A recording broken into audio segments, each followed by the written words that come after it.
Bonjour à toutes et à tous, bienvenue sur Agriculture des Outre-mer, un podcast d'Outre-mer 360.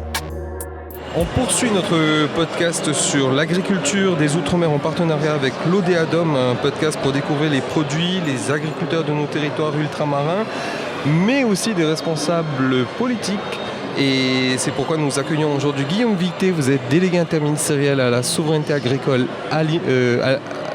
Outre-mer, pardon. Bravo, c'est déjà pas mal. Excusez-moi. Et est-ce que déjà en quelques mots vous pouvez nous expliquer quel est votre rôle pour l'agriculture des Outre-mer ? Alors, un délégué interministériel, comme son nom l'indique, c'est un délégué qui met en commun les ressources de deux ministères. En l'espèce, le ministère de l'Agriculture et de l'Alimentation, le MASA, et le ministère des Outre-mer. Donc mon rôle, c'est d'une part de servir de lien entre ces deux ministères, c'est aussi de servir de lien avec les territoires et d'être leur interlocuteur sur les questions agricoles et sur les questions alimentaires. L'agriculture étant plus large que l'alimentation. Il y a de l'agriculture qui n'est pas alimentaire, ça peut être sur ce qui va vers la cosmétique, sur les arômes, etc., etc. Donc j'essaye d'être ce point de liaison entre les uns et les autres et de mener par ailleurs des travaux sur des questions précises pour avoir une expertise sur, par exemple, le secteur informel, des choses comme ça. Et est-ce que c'est difficile de faire entendre la cause des Outre-mer, alors peut-être pas avec le ministère des Outre-mer, mais avec le ministère de l'Agriculture qui est quand même un gros ministère quand on connaît la place de l'agriculture en France ? Je pense que mon existence, l'existence de ce poste, témoigne du fait que le ministère de l'Agriculture considère que c'est utile d'avoir ce point de liaison. Donc il y a une préoccupation, vous l'avez très bien dit, c'est le ministère de l'Agriculture a des sujets multiples, évidemment il doit les prendre en compte, et le fait qu'il y ait un délégué interministériel prouve qu'il tient absolument à avoir un regard et une action sur l'outre-mer. Alors, il y a beaucoup de problématiques liées à l'agriculture en Outre-mer. On va en parler de quelques-unes. Et la première, c'est celle des normes des produits ultramarins qui arrivent sur le marché hexagonal et européen.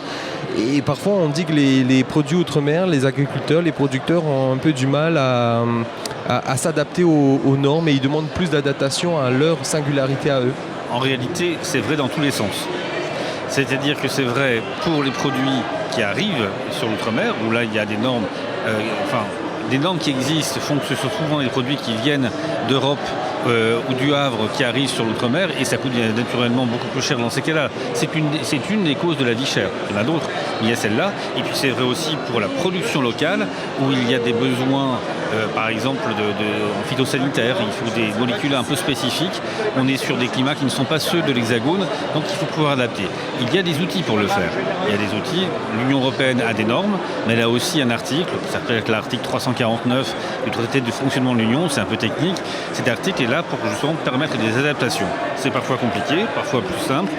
En tout cas, ce qui est sûr, c'est qu'il y a une volonté au niveau du gouvernement de faire en sorte que les normes soient les plus adaptées possibles.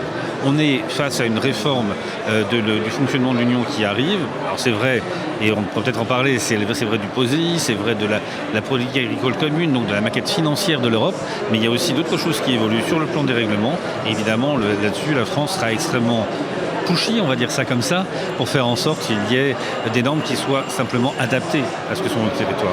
Mais alors comment est-ce que ça se traduit concrètement pour le faire ? Alors, je vais vous donner un exemple qui devrait sortir d'ici très peu de temps. C'est comment on fait de l'épandage sur la banane, où il y a un parasite extrêmement violent qui nuit énormément à la production de bananes et dont le plus efficace ce serait qu'il soit l'épandage soit par drone, parce que ça permet d'avoir des déposes très précises, très, très, très limitées, et donc d'avoir une pollution minimale avec une efficacité maximale pour permettre de lutter contre ce parasite. C'est un décret, et il y a eu tout un processus d'adaptation qui permettra d'avoir cet épandage bientôt par drone. D'accord. Alors il y a un sujet aussi pour les producteurs outre-mer, c'est la reconnaissance de produits qui sont singuliers et ça passe par des IGP. Alors il y en a plusieurs qui sont en cours, je pense au sucre de la Réunion, je pense au rhum en Polynésie, à la vanille de Polynésie. Est-ce que ce sont des dossiers que vous suivez ou sur lesquels vous êtes sollicité ? Alors les deux, les deux parce qu'évidemment il y a de la part des producteurs et des filières une préoccupation pour savoir à quel rythme ça va, donc évidemment il faut surveiller cela. Les rythmes aussi ont leur légitimité.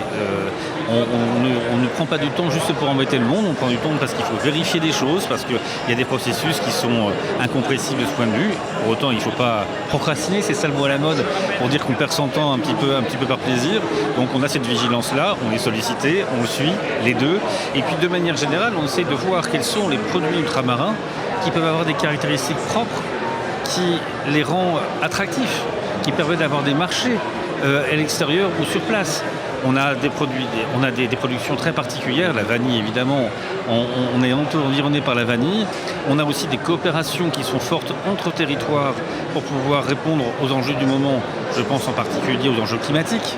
On a vu que la Mayotte avait été dévastée par Chido, que Garance a aussi martyrisé l'agriculture de la Réunion. Il y a des endroits où c'est des problèmes de retraite de côte, etc. etc.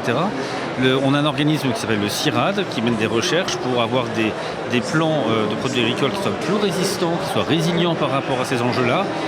Il y a des espèces aussi qui sont mieux adaptées que d'autres au fait qu'il y ait des changements climatiques.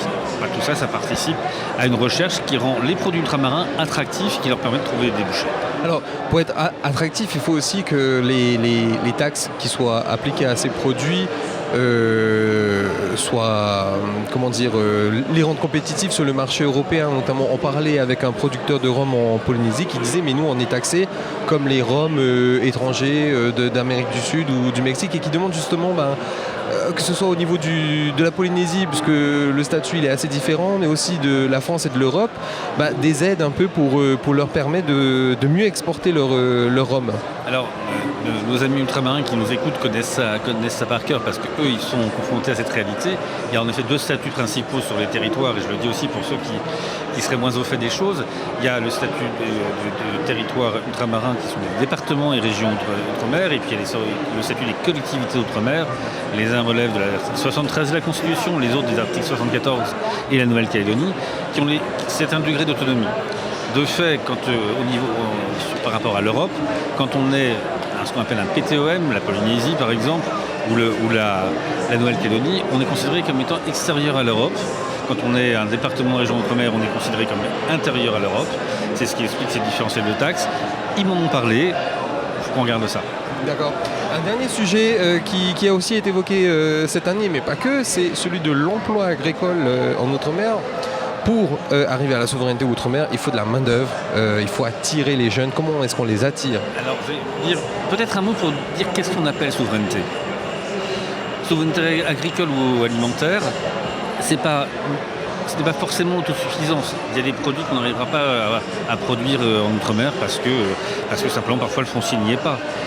Les céréales, c'est compliqué.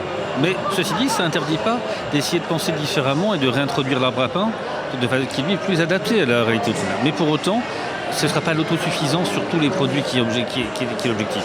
L'objectif, c'est d'avoir une agriculture robuste. Pour qu'elle soit robuste, il faut qu'elle soit modernisée, il faut qu'elle soit attractive sur le plan des produits qu'elle arrive à apporter sur le marché.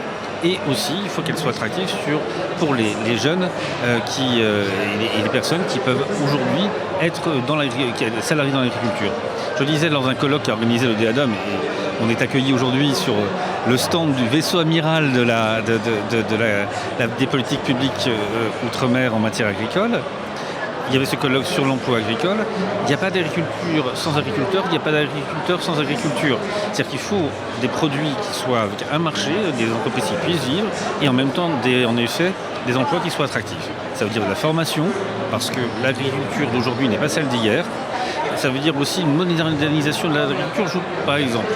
On va parler du problème d'enherbement, sur un certain nombre de cultures où il y a des mauvaises herbes partout, et comme on veut éviter de polluer, on veut éviter des phytos. Dans ce cas-là, ça veut dire qu'il faut désherber. On peut le faire à la main, on peut le faire aussi avec des débroussailleuses, on peut le faire avec d'autres outils. Ça demande un effort de modernisation et ça coûte des sous. Et c'est ça aussi qui peut rendre aussi ce point moins pénible. C'est ça aussi qui rend les métiers plus attractifs. Et puis parfois, ce sont aussi des ingénieurs qui seront là pour faire en sorte qu'il y ait une production plus efficace. Il y a tout ça. Alors, vous avez évoqué l'ODEADOM et ça tombe bien, c'est vraiment l'office qui sert de porte-parole aux agriculteurs ultramarins, notamment des DROM. Il y avait une question aussi d'étendre leurs compétences COM, aux collectivités d'outre-mer. Comment est-ce que le gouvernement aide l'ODEADOM? Alors, d'une part, l'ODEADOM a comme fonction première de distribuer les aides européennes aux agriculteurs. Ensuite, c'est le lieu en effet de concertation, vous l'avez dit, entre les différentes filières. Et c'est un lieu qui est extrêmement précieux en la matière. Je sais qu'il y a eu des débats par rapport à sa pérennisation. La réalité, c'est que la ministre de l'Agriculture, la ministre de l'Outre-mer, le président lui-même, et peut-être que ce sera posé d'ici peu au Premier ministre, ont voulu confirmer que c'était un outil qui était aujourd'hui indépassable pour aider les Outre-mer. C'est un outil qui a un périmètre. Le périmètre, c'est celui où c'est l'État qui est compétent en matière agricole. Sur les territoires, les PTOM, donc les collectivités d'outre-mer, que ce soit la Polynésie, que ce soit la Nouvelle-Calédonie, c'est un régime qui est un peu différent, où il y a une compétence, ce qu'on appelle une compétence pays sur l'agriculture. Je pense qu'il y a des discussions à avoir aussi avec les autorités politiques de ces territoires, et savoir ce qu'elles en pensent.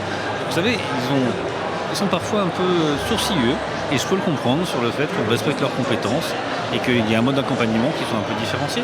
D'accord. Très bien. Merci beaucoup, monsieur le délégué interministériel. Merci. Et bonne continuation sur ce salon de l'agriculture. Merci. Ouais, vous aussi.